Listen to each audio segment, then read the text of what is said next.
I'm Jamie Lee. I'm the executive editor at MM+M. I'm here today with Latesha Williams-Flynn, EVP and Managing Director at Concentric Health Experience. Thank you so much for being here today. Thank you for having me. Should companies require diversity quotas from the agencies and partners they work with? So I do not think that companies should require diversity quotas from us as agencies or as partners. To me, it feels like a bit of a checklist. And it feels like you're taking a step back a little bit. I feel that if a company or an agency is doing their part to recruit from a very diverse talent pool, going to different sources, schools, organizations that train their talent and are diverse in doing that, you're organically going to come up to that number wherever it needs to be. And then I think it's also coming from a more genuine and authentic place. And it takes it beyond just kind of like checking the box of like, we are diverse in our makeup versus we're hiring the qualified people that are coming from our diverse talent pool.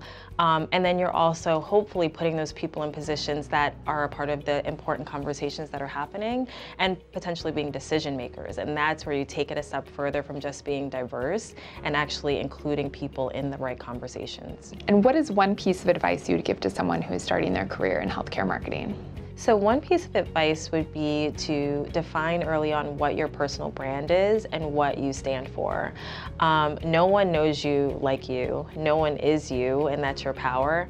And if you define your personal brand early on, you know what value that you're bringing to the table. You're able to communicate that to your team, to your agency, to your clients.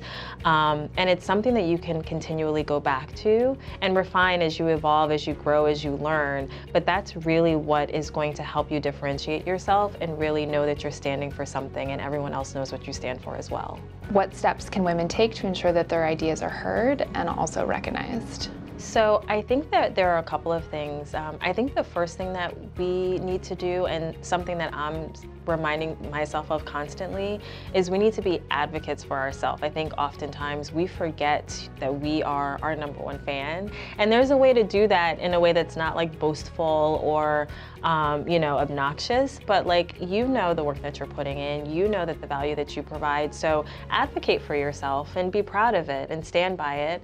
I think the other thing is we talk a lot about mentoring, but also having sponsors is important. So mentorship is great and that's one thing, but having someone else that's gonna like go to the mat for you and speak for you and that credible voice that can actually be that additional person to not only root you on, but kind of root for you is really important.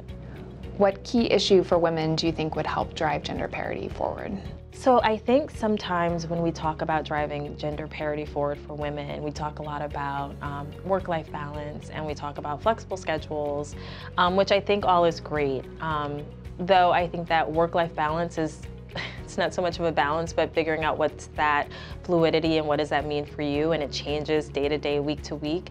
But I think what's going to move that forward is when it's not just specific to women. I think when we talk about what does flexible schedules look like for men and work-life balance look like for men, that enables women executives to then be able to focus on their career, do what they need to do and not be stressed about what's going on at home. So I think it's when we make that equal across the board that actually helps women to pursue and succeed in what they want to do career-wise.